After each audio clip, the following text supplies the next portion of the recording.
lesdi Sénégal yillugo Macky Sall.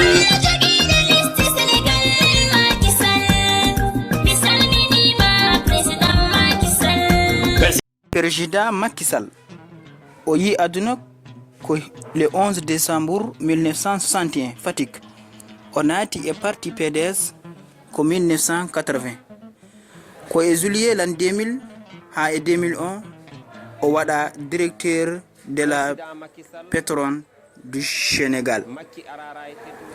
O waɗa directeur de Petrosim 2001 et novembre 2002 o waɗa ministre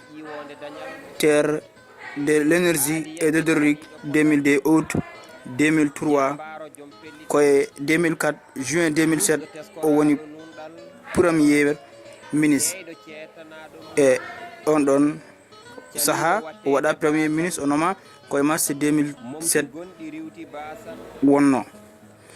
élection présidentielle koye mars 2007 wonno o directeur de la campagne Abdoulaye Wade. Élection waɗi koye 20 juillet 2007 élection o waɗa président o waɗa président assemblée national woni suudu sarɗiyeji leydi men Sénégal hono kanko Macky Sall o waɗama ɗum ɗon e nder leydi he koye 9 novembre l'an 2008 o yalti parti PDS koye 1 décembre 2008 o waɗi parti makko politique biyeteɗo APR hono ar pewnen rendo men koye mars 2012 o woni présidentiel leydi ndi président nayaɓo de la république du Sénégal.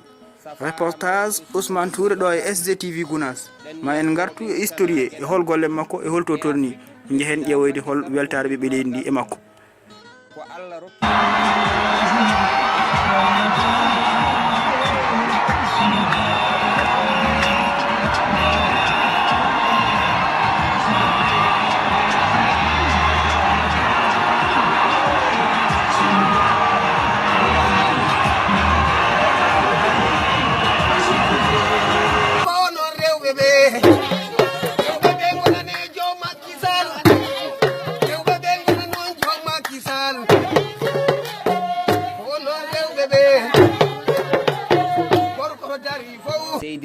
O tawi budget leydi ndi ene woni 2200 millions joni o addi ɗum ha 400 milliards